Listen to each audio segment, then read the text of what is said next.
اعوذ باللہ من الشیطان الرجیم بسم اللہ الرحمن الرحیم یا ایہا الذین آمنوا انما الخمر والمیسر والانصاب والازلام رجز من عمل الشیطان۔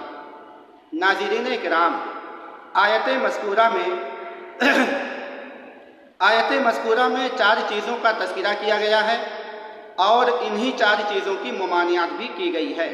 نمبر 1 خمر یعنی کہ شراب، نمبر 2 میسر یعنی کہ جوا، نمبر 3 انصاب یعنی کہ بتوں کے تھان، نمبر 4 ازلام یعنی کہ جوئے کے تیر۔ ناظرین کرام، یہ 4 چیزیں ایسی ہیں کہ آج کل کے بچے اس گناہ میں اتنے زیادہ ملوث ہیں کہ اس کے پیچھے پاگل ہوئے جا رہے ہیں۔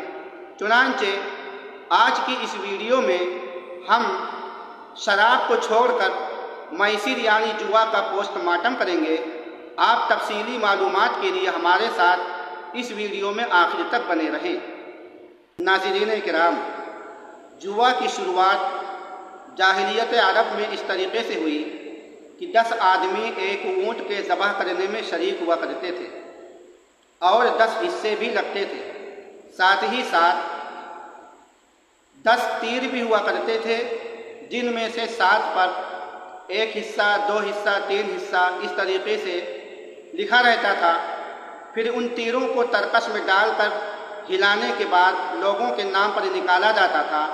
جس کے نام پر جتنا حصہ نکلتا تھا اس کو اتنا حصہ مل جایا کرتا تھا، اور 3 لوگ ایسے ہوتے تھے کہ ان کے حصے میں کچھ نہیں آتا تھا بلکہ ان کا حصہ خالی جاتا تھا۔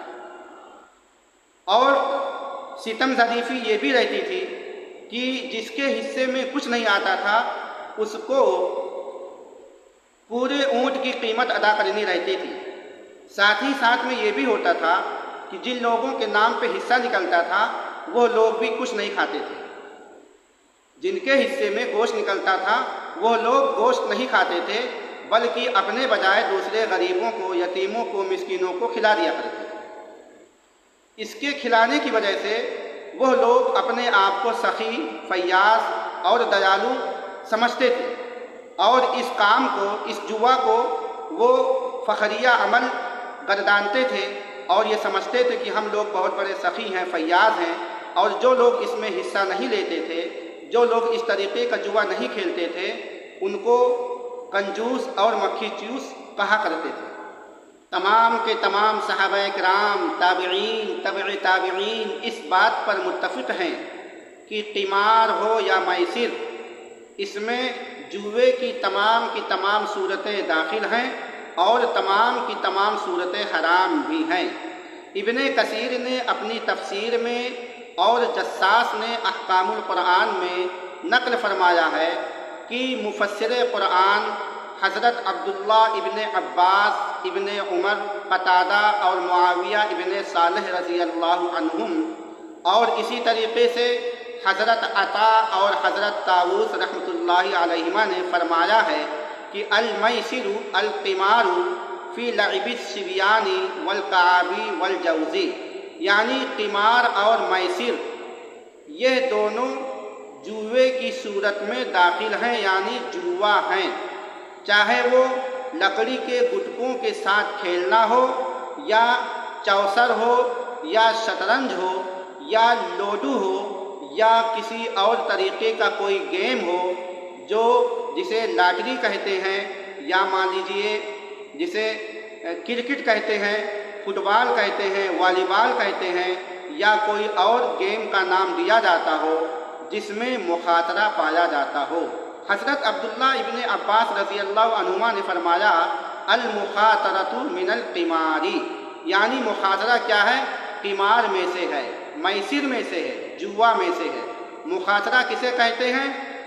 مخاطرہ کہتے ہیں ایک ایسے معاملہ کو جس معاملے میں نفع اور ضرر، یعنی فائدہ اور نقصان کے درمیان دائر ہو۔ دائر کا مطلب اس بات کا احتمال ہو کہ جیسے کسی معاملے میں 2 ٹیمیں ہیں، ٹیم اے، ٹیم بی۔ اب مخاطرہ کا مطلب یہاں پہ یہ لیا جائے گا کہ ہار اور جیتنے کے بعد ہو سکتا ہے پورا کا پورا فائدہ اے ٹیم کو حاصل ہو جائے اور بی کو کچھ نہ ملے، یا اس کے خلاف بھی ہو سکتا ہے کہ پورا کا پورا فائدہ بی ٹیم کو ہو جائے اور اے ٹیم کو کچھ نہ ملے۔ صحیح مسلم میں بروایت بریدہ رضی اللہ عنہ مروی ہے کہ نبی پاک صلی اللہ علیہ وآلہ وسلم نے ارشاد فرمایا، جو شخص نرد شیر یعنی چوسر یا شطرنج یا کوئی گیم ایسا کھیلتا ہے جس میں مخاطرہ پایا جاتا ہو، وہ ایسا ہے جیسا کہ خنزیر کے گوشت میں اور خنزیر کے خون میں اپنے ہاتھ کو رنگتا ہے۔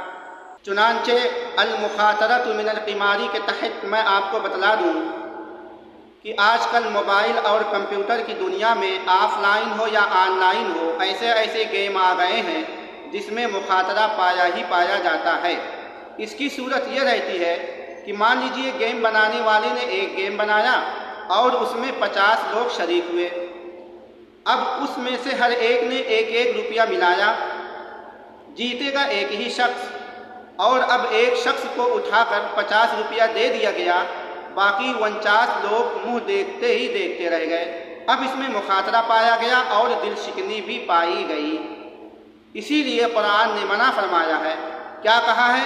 رجز من عمل شیطانی۔ تو دوستو، ایسے گیم سے خود بھی بچو، اپنے دوستوں کو بھی بچاؤ اور اپنے بچوں کو بھی بچاؤ، اور ایسے جوئے کی کمائی سراسر حرام ہے، حرام ہے، حرام ہے۔ اللہ تبارک تعالی ہم کو حرام کمائی سے اور اپنے وقت کو بیکار ضائع کرنے سے بچائے۔